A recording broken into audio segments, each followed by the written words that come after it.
전능하사 천지를 만드신 하나님 아버지를 내가 믿사오며 그 외아들 우리 주 예수 그리스도를 믿사오니 이는 성령으로 잉태하사 동정녀 마리아에게 나시고 본디오 빌라도에게 고난을 받으사 십자가에 못 박혀 죽으시고 장사한 지 사흘 만에 죽은 자 가운데에서 다시 살아나시며 하늘에 오르사 전능하신 하나님 우편에 앉아 계시다가 저리로서 산자와 죽은 자를 심판하러 오시리라. 성령을 믿사오며 거룩한 공예와 성도가 서로 교통하는 것과 죄를 사하여 주시는 것과 몸이 다시 사는 것과 영원히 사는 것을 믿사옵나이다. 아멘.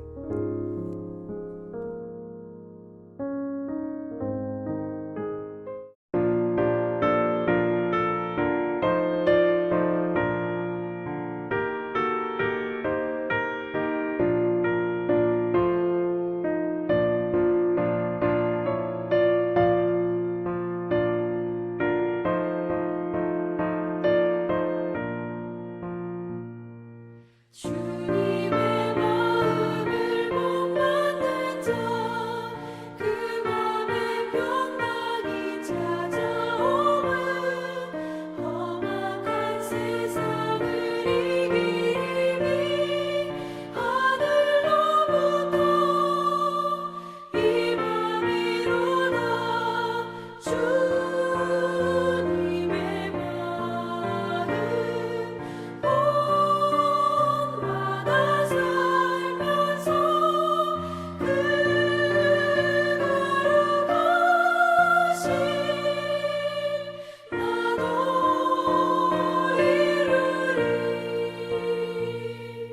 주 모습 내 눈에 안 보이며 그 음성 내 귀에 안 들려도 내 영혼 날마다 주를 만나 신령한 말씀 늘 배우도다. 주님의 마음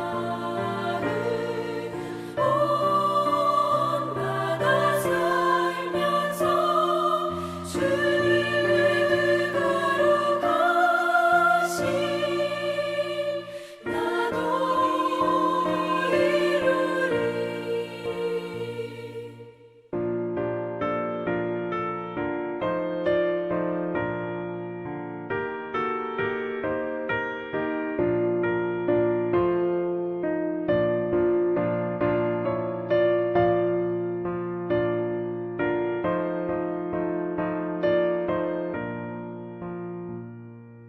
가는 길 거치고 험하여도 내 맘에 불평이 없어짐은 십자가 고난을 이겨내신 주님의 마음 본받음이라.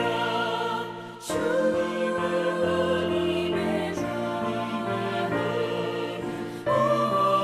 본받아 살면서 주님의 그 거룩하심 나도 이루리. 주 예수 세상에 다시 오실 그날의 무성도 변화하여 주님의 빛나는 그 영상을 다 함께 보며 주 찬양하리. 주님의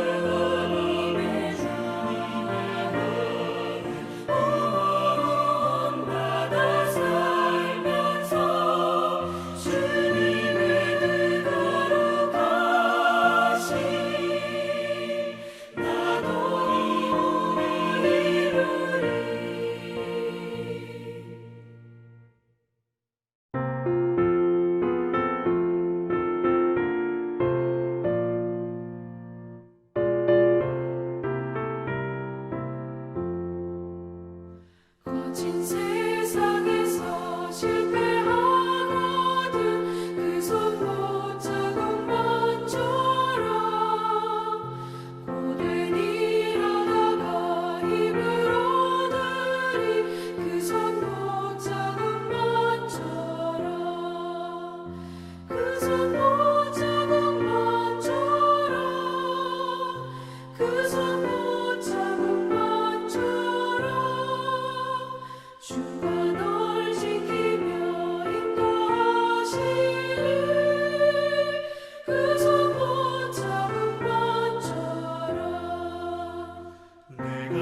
사도행전 제8장.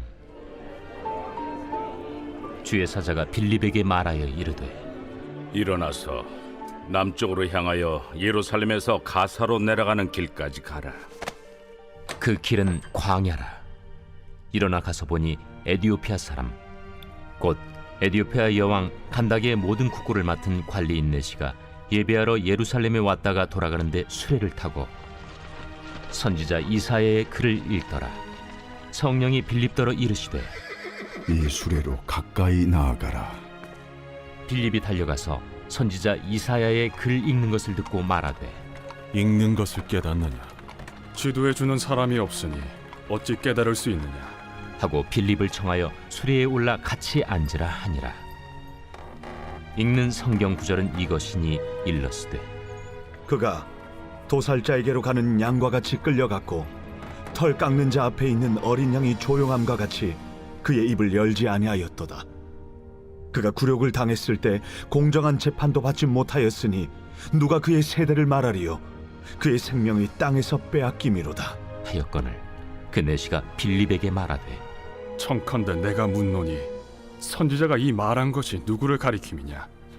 자기를 가리킴이냐? 타인을 가리킴이냐? 빌립이 입을 열어 이 글에서 시작하여 예수를 가르쳐 복음을 전하니 길 가다가 물 있는 곳에 이르러 그 내시가 말하되 보라, 물이 있으니 내가 세례를 받음에 무슨 거리낌이 있느냐? 이에 명하여 수레를 멈추고 빌립과 내시가 둘 다 물에 내려가 빌립이 세례를 베풀고 둘이 물에서 올라올새 주의 영이 빌립을 이끌어 간지라. 내시는 기쁘게 길을 가므로 그를 다시 보지 못하니라. 빌립은 아수도에 나타나 여러 성을 지나다니며 복음을 전하고 가이사라에 이르니라.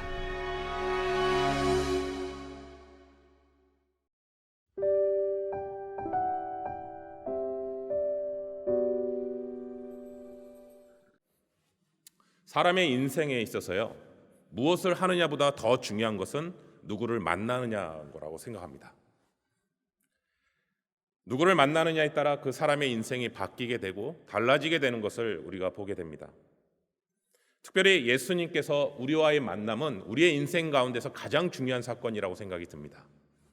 근데 그 예수님은 우리를 만나셨을 때 우리의 전부가 되기를 원하시는데, 사실은 우리는 어느 순간부터 중심으로 들어왔던 예수님을 자꾸 구석으로 밀어내는 우리의 모습을 발견하게 됩니다.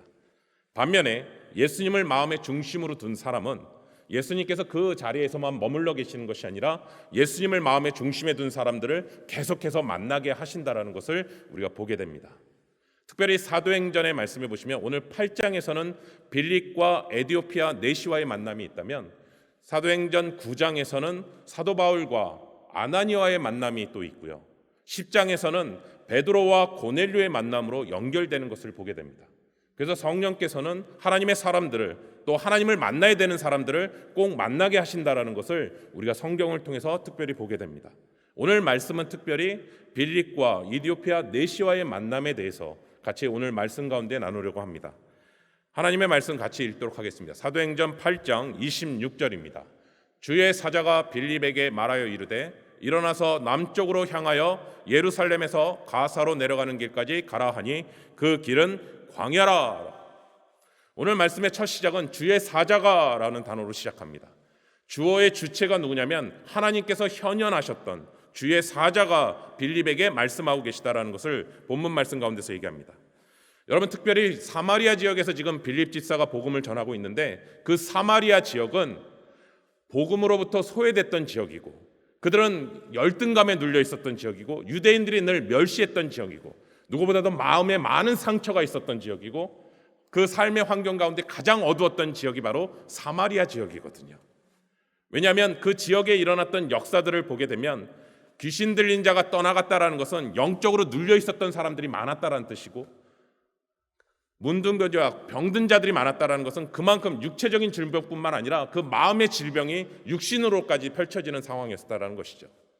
그런데 그 빌립 집사가 스데반의 순교 이후 사마리아 지역에 가서 복음을 선포합니다. 성경에 이렇게 이야기합니다. 주 예수 그리스도를 전파하니라고 얘기합니다.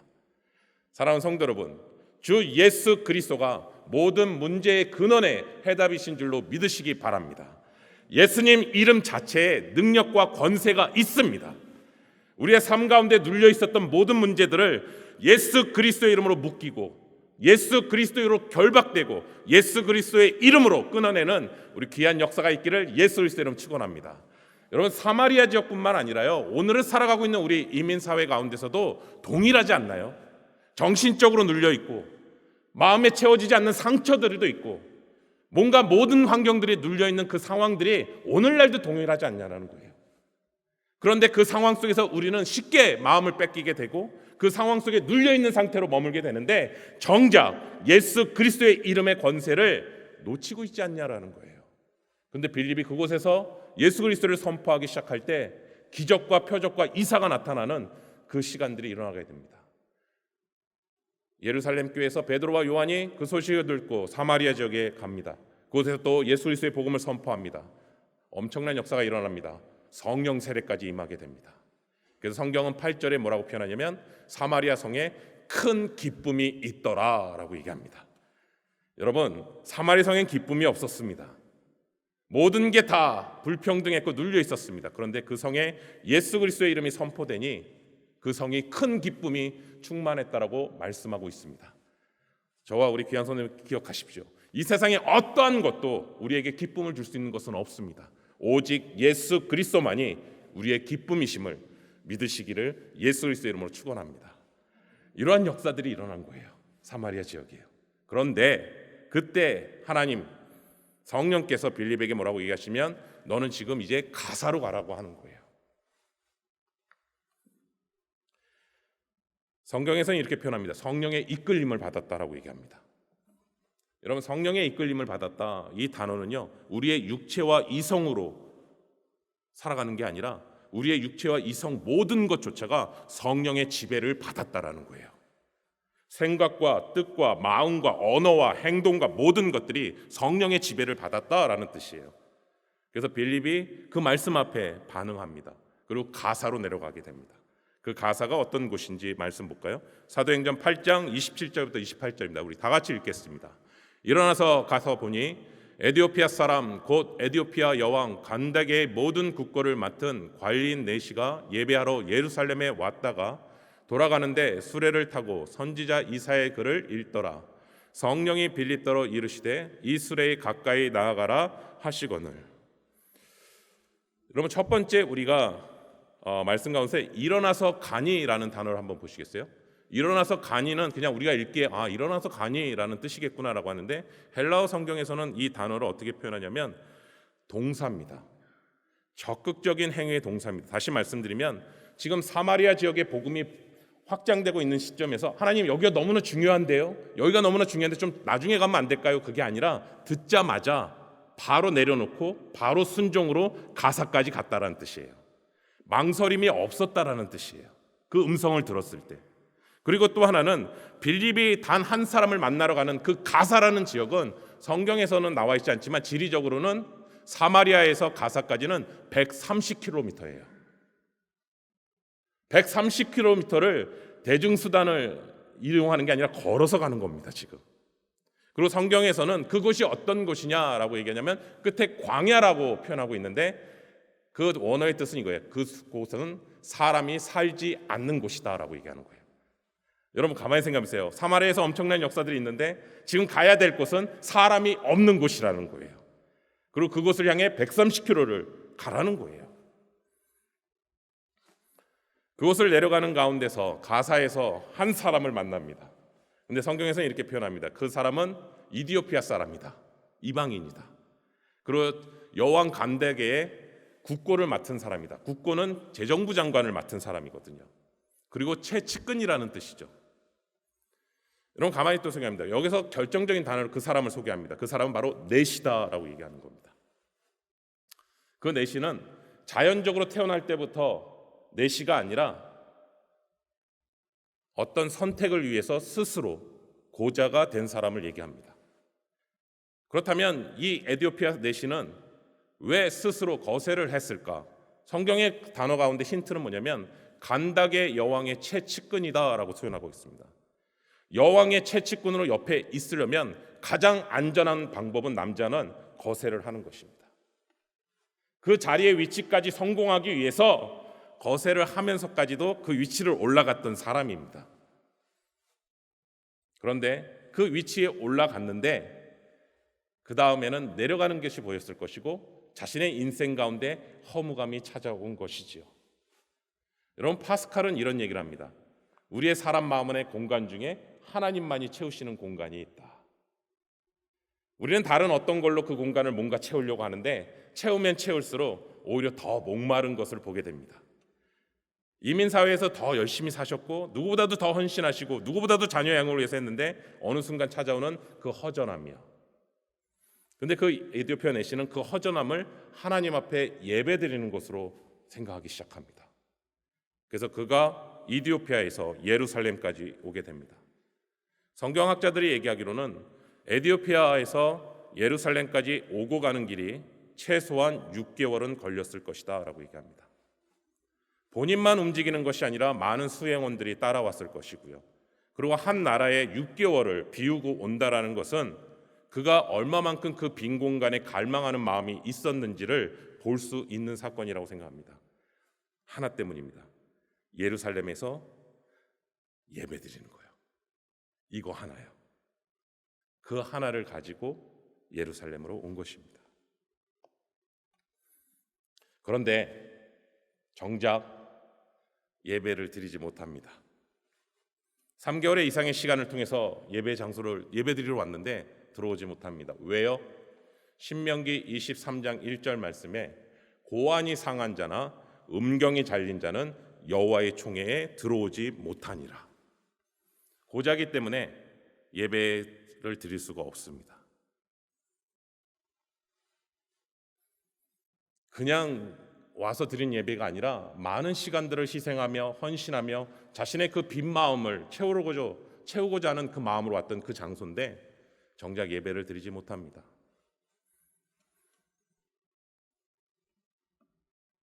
그 허전한 마음에 다시 돌아서서 가는 그 상황 속에서 그 마음을 아시는 하나님께서 사마리아에서 복음을 전하고 있는 빌립 집사에게 즉시 빨리 가사로 내려가라라고 말씀하시는 거예요. 왜냐하면 사마리아에서 가사까지는 80km입니다. 여러분, 저는 이게 어떤 의미가 있냐면 이 숫자가 내시가 예루살렘에서 예배를 드리지 못하고 돌아가는 그 마음의 상한 마음이 있는 것을 미리 하나님께서 다 아시고 빌립을 끌어서 그 빈 마음을 채우기 위해서 보내시는 하나님의 손길을 보게 되는 것이죠. 정작 이디오피아 내시는 아무것도 모릅니다. 근데 그는 또 돌아갈 때 분개하는 마음으로 내가 그래도 재정부 장관을 맡은 사람인데 나를 이렇게 대해? 나를 이렇게 함부로 대해? 라고 하는 그 마음으로 돌아가는 것이 아니라 돌아갈 때 이사야 성경을 구입해서 돌아가는 모습을 보게 됩니다. 오늘날 같이 성경 66권이 한 권으로 되어 있는 성경이 아니라 그 당시는 두루마리 성경입니다. 그리고 이사야서는 총 66장까지 있습니다. 그렇다면 그 66개 두루마리를 샀다라는 것은 몇 수레가 채워졌을 거라는 거죠. 그것을 빈 마음을 하나님의 말씀을 사서 그것을 가지고 다시 에디오피아로 돌아가는 그 내시의 모습을 보게 됩니다. 28절에 그가 어떻게 하냐? 이사야의 글을 읽더라라고 표현하는데 읽더라는 것은 그냥 이렇게 읽나 보다라가 아니라 소리내어 크게 읽었다라는 거예요. 그래서 이사야서 1장 1절부터 시작한 그 내용이 가사까지 오는 과정 가운데 53장까지 그 말씀을 크게 읽었더라는 거예요. 그리고 그 마음 가운데 빌립이 내려갔을 때 그 소리가 들릴 정도로요. 우리 말씀 또 볼게요. 사도행전 8장 29절입니다. 성령이 빌립더러 이르시되 이 수레에 가까이 나아가라 하시거늘. 수레가 여러 대가 있었다라는 거예요. 그런데 빌립이 성령님께서 얘기하셔요. 저 수레다. 저 수레야. 꼭 만나야 될 사람이 있는 거예요. 빌립은 이랬을 거예요. 이 사람 때문에 이 사람을 만나게 하려고 하나님께서 나를 사마리아 지역에서 일로 옮기게 하셨구나. 이 사람이구나. 서로 아는 관계 아니잖아요. 그럼 우리는 그렇거든요. 낯선 사람 만날 때 우리는 처음에 무슨 대화를 해야 되지? 라고 생각하게 되는데 걱정하지 마십시오. 그 대화도 무슨 말을 할지도 성령께서 얘기하십니다. 아멘이십니까? 우리 또 계속해서 말씀 볼게요. 사도행전 8장 30절부터 31절이요.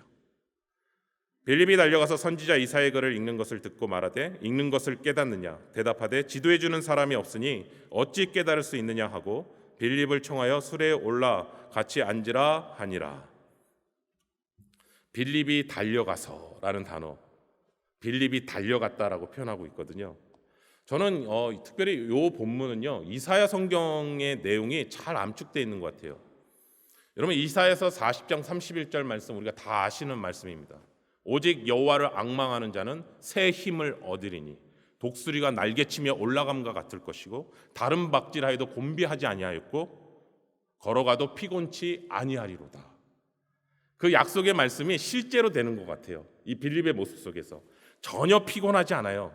130km를 달려왔는데 전혀 피곤하지 않고 마지막까지 달려가는 그 빌립의 모습 속에 하나님을 앙망하는 그 마음에 힘을 주시는 것을 보게 되는 것 같아요. 그리고 고위관들의 옆에 경호원들이 있었을 거 아니에요. 근데 그 사이를 그냥 뚫고 달려가는 거예요. 그리고 그 내시에게 달려가서 얘기하는 거죠. 그 내시는 계속 이사야 성경을 읽고 있는 상황이고요. 한번 그림을 그려보셨으면 좋겠습니다. 사회적 신분이 다릅니다. 재무장관입니다. 빌립은요 그냥 하나의 집사일 뿐일 거예요. 그리고 그가 130km 달려왔을 때 한번 외모를 한번 그려보시겠어요? 사막에 130km 달려왔다? 그러면 온 얼굴에 땀이 범벅이었을 것이고 옷은 화려하지도 않았을 것이고 대화 가운데서도 투박함이 좀 느껴졌을 것이고 서로 신분이 맞지 않는 사람이 지금 첫 장면 가운데 얘기하는 것이죠. 그런데 그 가운데서 빌립 집사의 첫 마디를 한번 보십시오. 읽는 것을 깨달으십니까?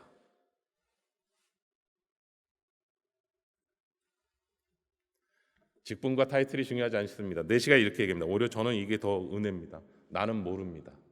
가르쳐주는 이가 없는데 제가 어떻게 알겠습니까? 설명해 주시겠습니까? 그리고 수레로 올라오게 합니다.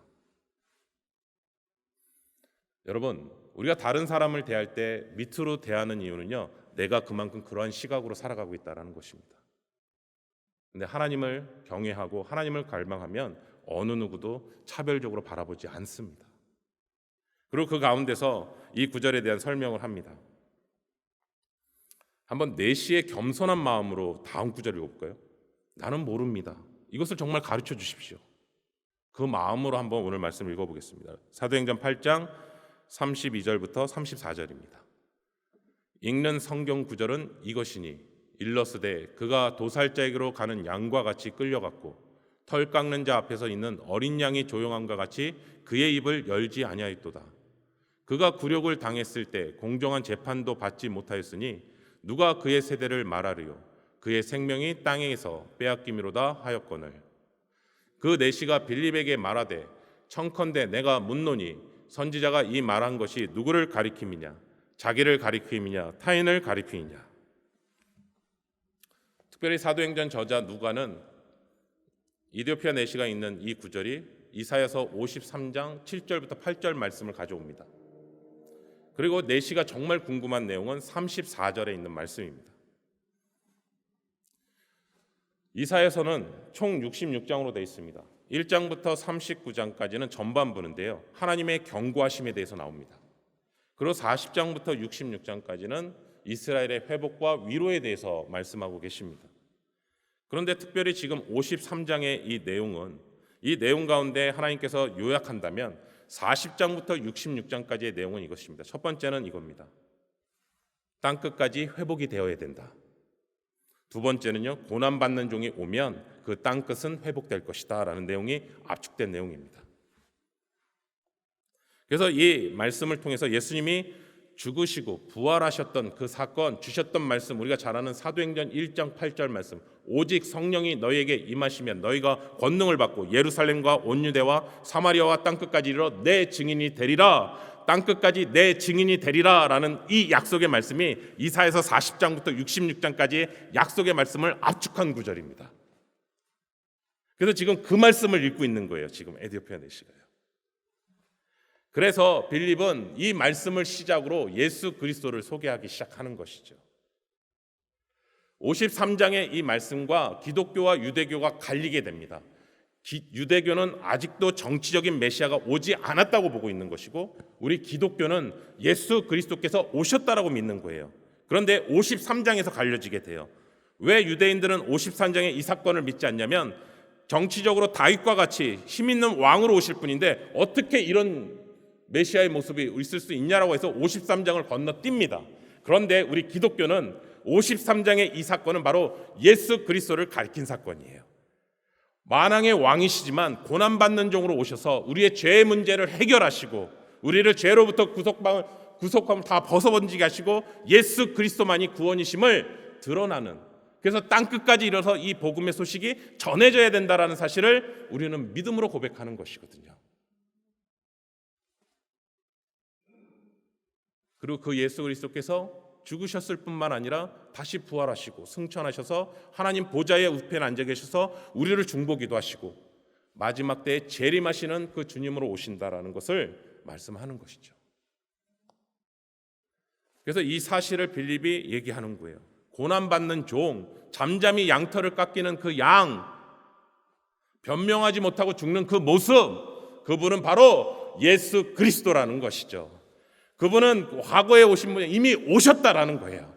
그리고 이미 부활하셨고 지금 하나님 보좌의 우편에 앉아 계시다라고 얘기하는 거예요. 그래서 그 복음의 소식을 전하는 거예요.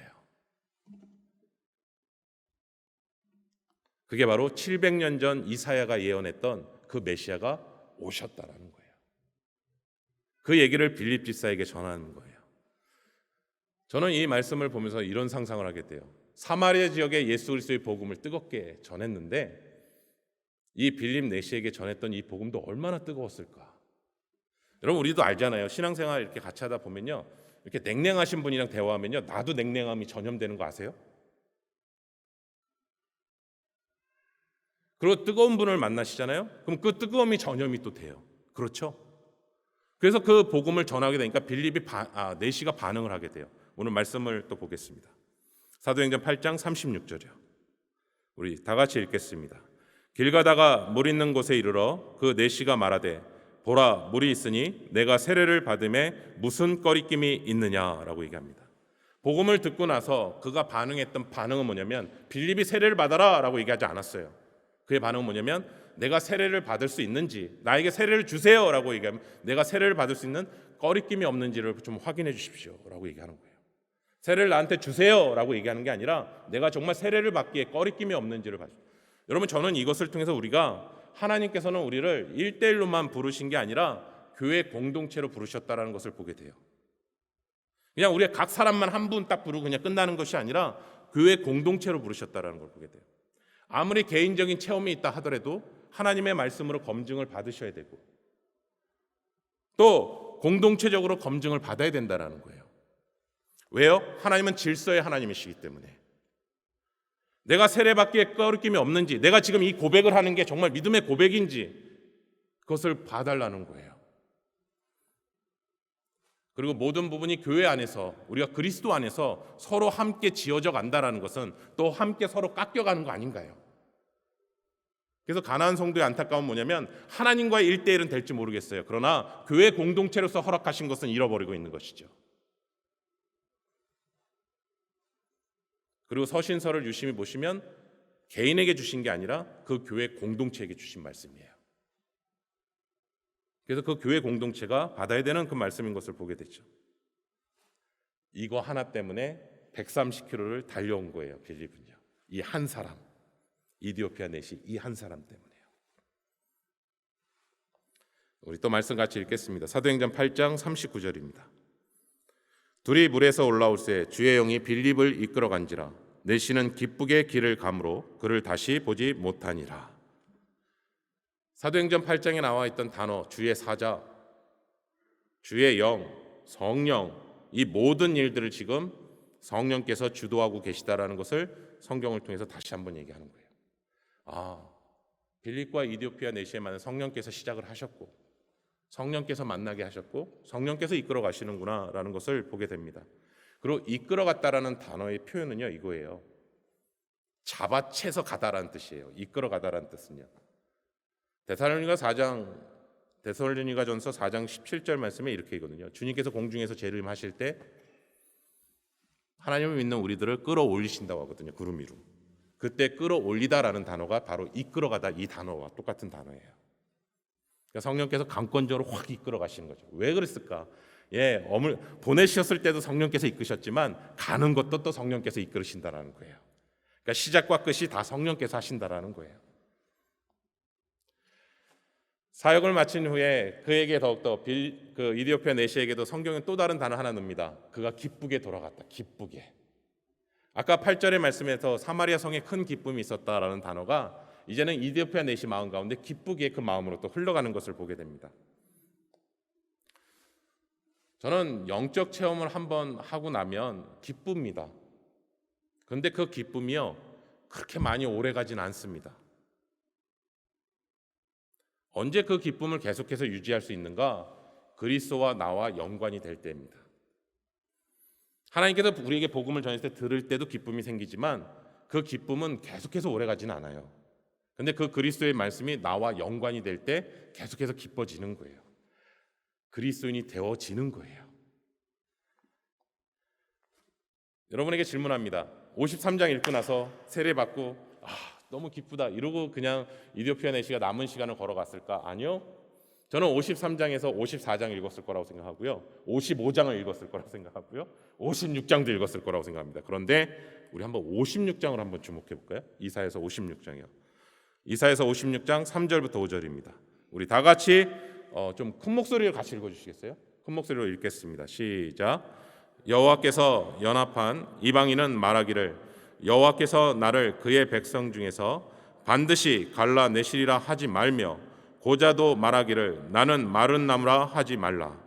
여호와께서 이와 같이 말씀하시기를 나의 안식일을 지키며 내가 기뻐하는 일을 선택하며 나의 언약을 굳게 잡는 고자들에게는 내가 내 집에서 내 성 안에서 아들이나 딸보다 나은 기념물과 이름을 그들에게 주며 영원한 이름을 주어 끊어지지 아니하게 할 것이며.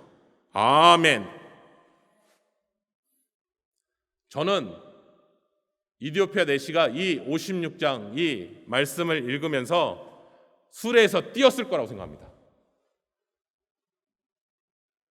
우와! 네, 죄송합니다. 또 제가 흥분을 저렇게 말씀 읽다가 같이 몰입되거든요. 막 수레에서 막 뛰었을 것 같습니다. 너무 기뻐서요. 여러분도 기쁘세요?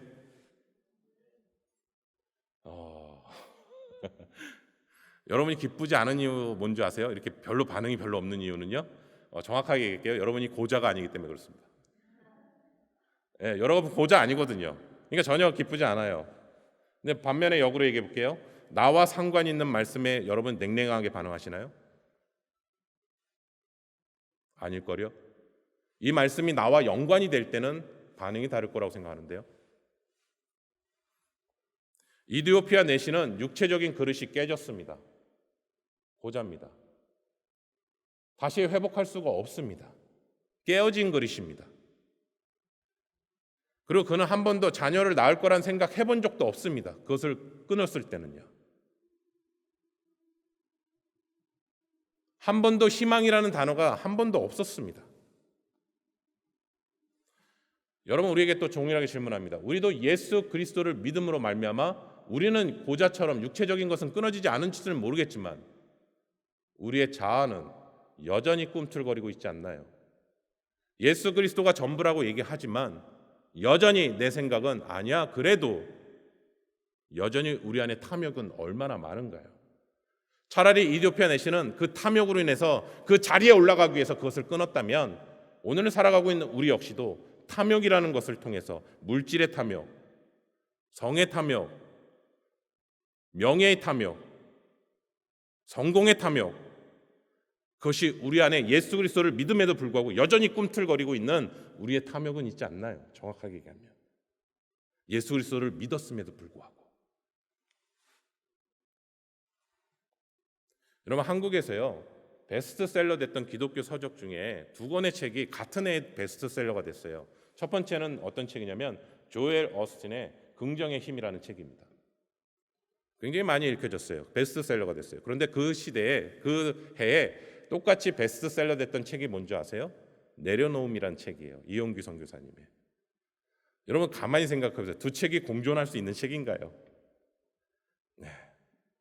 하나는 하나님 앞에 긍정적으로 꿈으면 다 된다라는 그쪽의 기복적인 성공주의에 대한 내용이고, 이용규 선교사님의 내려놓음은 하나님 앞에 나의 그 자아조차도, 내가 누리고자 하는 그 자아조차도 하나님 앞에 내려놓았을 때 하나님께서 일하기 시작한다라는 그 책인데, 같은 해에 동시에 이런 일이 일어났다는 것은 우리 그리스도인들 안에 이 마음이 두 가지가 다 품고 있다는 것이죠.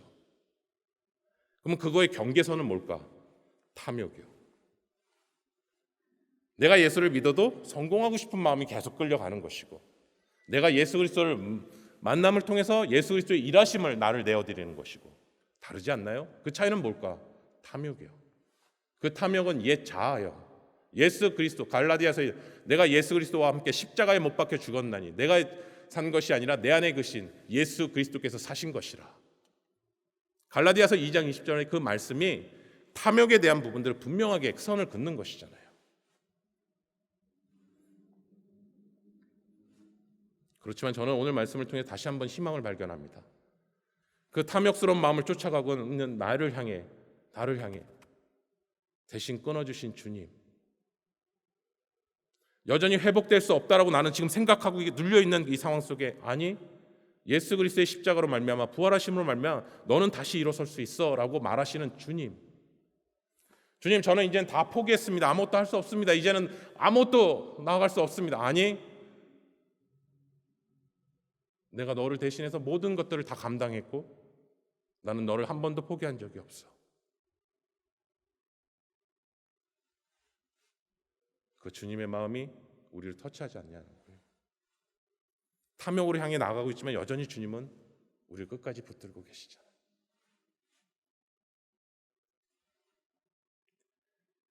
귀신이 떠나가는 역사도 너무나 귀하지만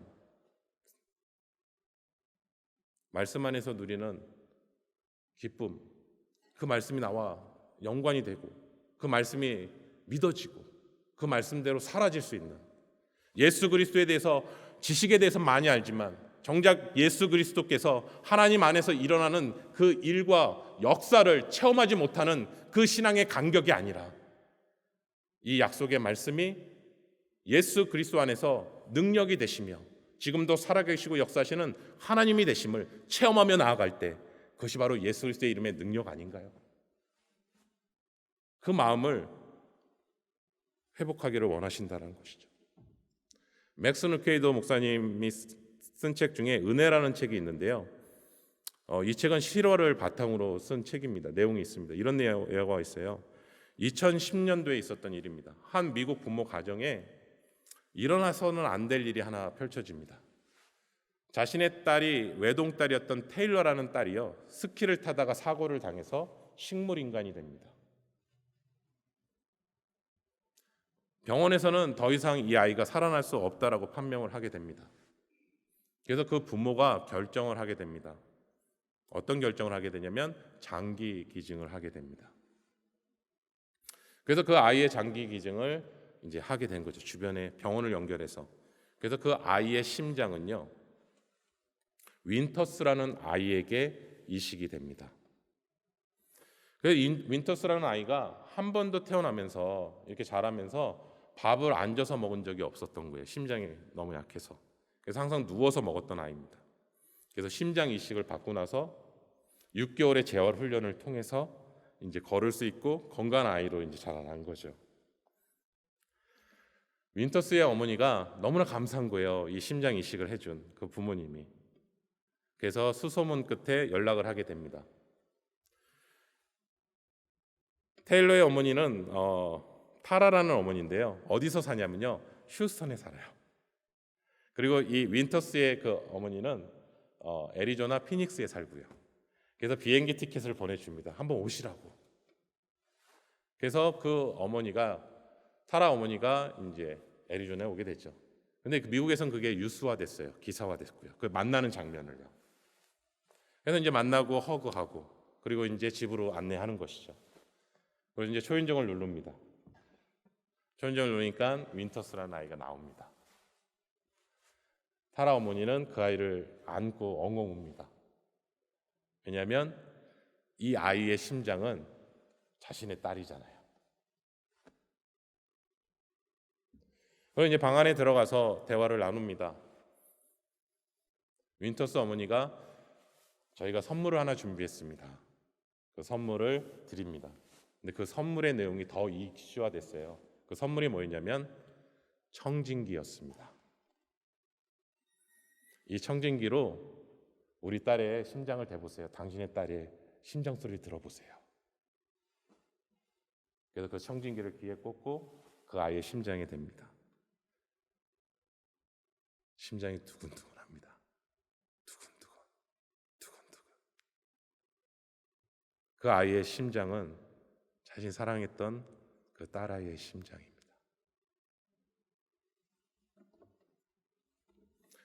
사랑하는 성도 여러분, 저는 오늘 이 자리에 예배 자리에 나오신 성도님들 한 분 한 분에게 하나님께서 여러분의 가슴에 청진기를 대실 거라고 생각합니다. 누구의 소리를 듣고 싶어서요? 예수 그리스도의 심장의 소리를 듣고 싶어서요. 예배는 하늘과 땅이 만나는 시간입니다. 근데 그 하늘과 땅이 만날 수 있었던 것은 예수 그리스도 때문입니다. 저는 오늘 말씀의 시작을 제목을 다시 복음 앞에라는 단어로 시작했습니다. 우리 귀한 오레곤 선교교회도 하나님께서 지금까지 이끄셨던 40년의 역사가 있었음을 고백하게 됩니다. 부족하지만 우리 형제사랑교회도 이제 2년의 역사를 향해 가고 있습니다. 그런데 40년의 역사도 2년의 역사도 아니 더 오래된 역사이라 할지라도 가장 먼저 서야 될 것은 다시 복음 앞에 아닐까요? 우리가 예수 그리스도의 심장이 없다면 종교인 아닌가요? 그런데 주님께서는 예수 그리스도의 심장으로 나아가기를 원하신다는 사실입니다. 저는 우리 귀한 여기 계신 한 분 한 분을 정말 예수 그리스도께서 다시 복음 앞에 서기를 원하실 줄로 믿습니다. 그리고 우리 귀한 교회가 하나님께서 앞으로도 우리 오레곤 선교교회를 통해서 마음껏 펼쳐지실 거라고 믿습니다. 그래서 성령 충만하며 성령의 이끌림을 받으며 정말 하나님 앞에 귀하게 쓰임받는 우리 귀한 교회와 우리 귀한 성도님들과 또 하나님의 은혜 가운데 역사하실 줄로 예수 그리스도의 이름으로 축원합니다.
주기도문.